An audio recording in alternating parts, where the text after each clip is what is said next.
ನಮಸ್ಕಾರ ಎಲ್ಲರೂ ಹೇಗಿದ್ದೀರಾ? ಮೂಲಂಗಿಯಿಂದ ವೆರೈಟೀಸ್ ಆಫ್ ರೆಸಿಪೀಸ್ನ ನೀವು ಟ್ರೈ ಮಾಡಿರ್ಬೋದು. ಆದರೆ ರೊಟ್ಟಿ ರೆಸಿಪಿನ ಯಾವತ್ತಾದರೂ ಟ್ರೈ ಮಾಡಿದ್ದೀರಾ ಮೂಲಂಗಿಯಿಂದ? ಮಾಡಿಲ್ಲ ಅಂದರೆ ಈ ಸಿಂಪಲ್ ಆಗಿರೋಂತಹ ದಿಢೀರ್ ಅಂತ ಮಾಡ್ಕೋಬೋದಂತಹ ಮೂಲಂಗಿ ರೊಟ್ಟಿ ರೆಸಿಪಿನ ನೀವು ಕೂಡ ಒಂದ್ಸರಿ ಟ್ರೈ ಮಾಡಿ. ತುಂಬಾ ಈಸಿಯಾಗಿ ಮಾಡ್ಕೋಬೋದು.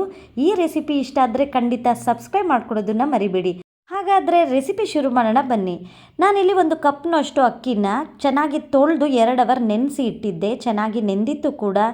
ಈಗ ನೀರನ್ನೆಲ್ಲ ಚೆಲ್ಬಿಟ್ಟು ನಾನು ಅಕ್ಕಿನ ಮಿಕ್ಸಿ ಜಾರ್ಗೆ ಹಾಕೋತಾ ಇದ್ದೀನಿ. ಅಕ್ಕಿನ ಹಾಕ್ಕೊಂಡಿದ್ದ ನಂತರ ನಾನು ಇದಕ್ಕೆ ಒಂದೇ ಒಂದು ಬೆಳ್ಳುಳ್ಳಿನ ಹಾಕೋತಾ ಇದ್ದೀನಿ. ಸ್ವಲ್ಪ ದೊಡ್ಡ ಬೆಳ್ಳುಳ್ಳಿ ಇದು, ಹಾಗಾಗಿ ಒಂದೇ ಒಂದು ಬಳಸಿದ್ದೀನಿ. ಚಿಕ್ಕದಾದರೆ 2 ಹಾಕ್ಕೊಳ್ಳಿ. ಈಗ 1 ಇಂಚಿನಷ್ಟು ಶುಂಠಿನೂ ಕೂಡ ಹಾಕೋತಾ ಇದ್ದೀನಿ. ನಂತರ ಇದಕ್ಕೆ ಒಂದು ಅರ್ಧ ಗ್ಲಾಸ್ನಷ್ಟು ನೀರನ್ನು ಹಾಕಿ ಫೈನ್ ಪೇಸ್ಟ್ ಮಾಡಿ ಇಟ್ಕೋತಾ ಇದ್ದೀನಿ. ಸ್ವಲ್ಪ ತರ್ತರಿಯಾಗಿದ್ದರೂ ಕೂಡ ಏನು ತೊಂದರೆ ಇಲ್ಲ. ನಾನಿಲ್ಲಿ ಸ್ವಲ್ಪ ಫೈನಾಗಿ ಪೇಸ್ಟ್ ಮಾಡಿ ಇಟ್ಕೊಂಡಿದ್ದೀನಿ. ಅಕ್ಕಿನ ಸಮ್ಟೈಮ್ಸ್ ನೆನೆಸೋದು ಮರ್ತೋದ್ರೆ ಅಕ್ಕಿ ಹಿಟ್ಟಿಂದನೂ ಕೂಡ ಮಾಡ್ಕೋಬೋದು. ಆ ಅಕ್ಕಿ ಹಿಟ್ಟನ್ನು ಯಾವಾಗ ಹಾಕಬೇಕು ಅಂತ ಹೇಳ್ತೀನಿ, ವಿಡಿಯೋನ ಕಂಪ್ಲೀಟಾಗಿ ನೋಡಿ.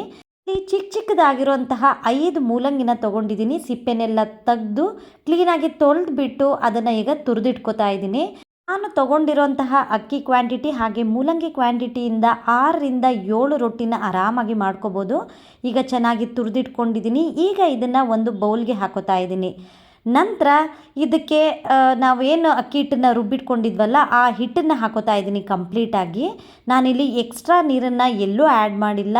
ನೀರನ್ನು ಒಂದೇ ಸಾರಿ ಜಾಸ್ತಿ ಹಾಕೋಬೇಡಿ, ಸ್ವಲ್ಪ ನೋಡಿಕೊಂಡು ಹಾಕ್ಕೊಳ್ಳಿ. ಕಡಿಮೆ ಆದರೆ ಆಮೇಲೂ ಕೂಡ ಹಾಕೋಬೋದು. ಈಗ ಇದಕ್ಕೆ ಅರ್ಧ ಟೇಬಲ್ ಸ್ಪೂನ್ ಅರಿಶಿನ ಪುಡಿ, 1 ಟೇಬಲ್ ಸ್ಪೂನಷ್ಟು ಉಪ್ಪು ಹಾಗೆ 1 ಟೀ ಸ್ಪೂನ್ನಷ್ಟು ಅಜ್ವಾಯಿನ್ನ ಈ ರೀತಿ ಕ್ರಷ್ ಮಾಡಿ ಹಾಕೋತಾ ಇದ್ದೀನಿ, ಘಮ ಚೆನ್ನಾಗಿ ಬರಲಿ ಅನ್ನೋ ಕಾರಣಕ್ಕೆ.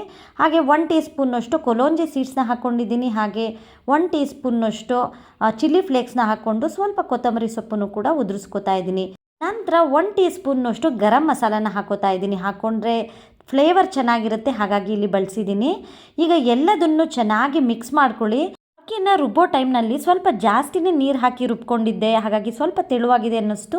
ಹಾಗಾಗಿ ನಾನಿಲ್ಲಿ ಅರ್ಧ ಕಪ್ನಷ್ಟು ಅಕ್ಕಿ ಹಿಟ್ಟನ್ನು ಹಾಕೋತಾ ಇದ್ದೀನಿ. ನೀವು ಅಕ್ಕಿನ ನೆನೆಸೋದು ಏನಾದರೂ ಮರೆತರೆ ಈ ಟೈಮ್ನಲ್ಲಿ ಅಕ್ಕಿ ಹಿಟ್ಟನ್ನು ಹಾಕ್ಕೊಂಡು ಮೂಲಂಗಿ ಜೊತೆ ಚೆನ್ನಾಗಿ ಮಿಕ್ಸ್ ಮಾಡ್ಕೊಳ್ಳಿ. ಮತ್ತು ನೀರನ್ನು ನೋಡಿಕೊಂಡು ಬಳಸಿ. ಇಡ್ಲಿ ಹಿಟ್ಟಿನ ಹದಕ್ಕೆ ಇರಬೇಕಾಗತ್ತೆ. ತೀರ ತೆಳುಗೂ ಇರಬಾರ್ದು, ತೀರ ಗಟ್ಟಿನೂ ಇರಬಾರ್ದು. ನೋಡ್ತಾ ಇರ್ಬೋದು, ಇಡ್ಲಿ ಹಿಟ್ಟಿಗೆ ನಾವು ರುಬ್ಕೋತೀವಲ್ಲ ಆ ಹದಕ್ಕೆ ಇರಬೇಕಾಗತ್ತೆ.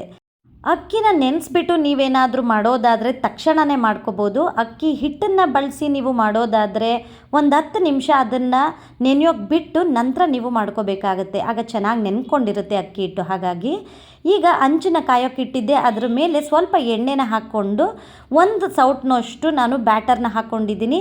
ಈಗ ಸೌಟ್ನಿಂದನೇ ನಾವು ಬಳಿಯೋಕ್ಕೆ ಸ್ವಲ್ಪ ಕಷ್ಟ ಆಗುತ್ತೆ, ಹಾಗಾಗಿ ಸ್ಪೂನ್ನಿಂದ ನಾನು ಹಂಚಿನ ಮೇಲೆ ಈ ರೀತಿ ಸ್ಪ್ರೆಡ್ ಮಾಡ್ಕೋತಾ ಇದ್ದೀನಿ. ಕೈಯಿಂದನೂ ಕೂಡ ಮಾಡ್ಕೋಬೋದು. ಕೈ ಸುಡುತ್ತೆ ಅನ್ನೋದಾದರೆ ನೀವು ಈ ರೀತಿ ಸ್ಪೂನಿಂದ ಮಾಡ್ಕೋಬೋದು. ನಂತರ ಮುಚ್ಚಳ ಮುಚ್ಚಿ ಅದನ್ನು ಚೆನ್ನಾಗಿ ಬೇಯಿಸಿ ಲೋ ಮೀಡಿಯಮ್ ಫ್ಲೇಮ್ನಲ್ಲಿ. ನಂತರ ಮಗಚ್ಬಿಟ್ಟು ನೀವು ಎರಡೂ ಬದಿಗೆ ಬೆಣ್ಣೆ, ಎಣ್ಣೆ, ತುಪ್ಪ ಏನನ್ನಾದರೂ ಸರೋಕೋಬೋದು. ಹಂಚಿನ ಮೇಲೆ ಹಾಕ್ಕೊಂಡು ಹಿಟ್ಟನ್ನ ಕೈಯಲ್ಲೇ ನೀವು ಬಳಿಯೋದಾದರೆ ಕೈನ ಸ್ವಲ್ಪ ನೀರಿಗೆ ಹೆಚ್ಕೊಂಡು ನೀವು ಬಳಿತಾ ಹೋಗಬೇಕಾಗತ್ತೆ, ಇಲ್ಲಾಂದರೆ ಅಂಟುತ್ತೆ. ಹಾಗಾಗಿ ಸ್ವಲ್ಪ ನೀರನ್ನ ಹೆಚ್ಕೊಂಡು ಸ್ಪ್ರೆಡ್ ಮಾಡ್ಕೊಳ್ಳಿ. ನಂತರ ಎರಡೂ ಬದಿಗೆ ನಾನು ಬೆಣ್ಣೆನ ಹಾಕ್ಕೊಂಡು ಎರಡೂ ಬದಿನೂ ಕ್ಲೀನಾಗಿ ಫ್ರೈ ಮಾಡ್ಕೋತಾ ಇದ್ದೀನಿ. ಇನ್ನು ಕಾಯಿ ಚಟ್ನಿ ಜೊತೆ, ಸಾಂಬಾರ್ ಜೊತೆ ಯಾವುದ್ರ ಜೊತೆನಾದರೂ ನೀವು ಬಳಸ್ಬೋದು.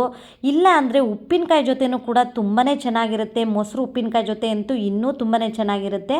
ಒಂದು ಸಾರಿ ಟ್ರೈ ಮಾಡಿ ಹೇಗೆ ಬಂತು ಅಂತ ಕಮೆಂಟ್ನಲ್ಲಿ ತಿಳಿಸಿ.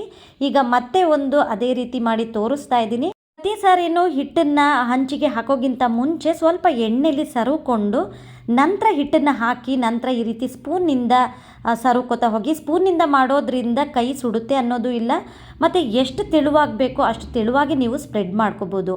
ಹಾಗಾಗಿ ನಾನಿಲ್ಲಿ ಸ್ಪೂನ್ನಿಂದ ಮಾಡ್ಕೋತಾ ಇದ್ದೀನಿ. ಸ್ವಲ್ಪ ಡಿಫ್ರೆಂಟ್ ಆಗಿರೋಂತಹ ರೆಸಿಪಿನೇ ಅಂತ ಹೇಳ್ಬೋದು. ಮಕ್ಕಳು ಕೆಲವು ಸಾರಿ ಮೂಲಂಗಿನ ತಿನ್ನಬೇಕು ಅಂದರೆ ಸ್ವಲ್ಪ ಇರ್ಸು ಮುಡ್ಸು ಮಾಡ್ಕೋತಾರೆ.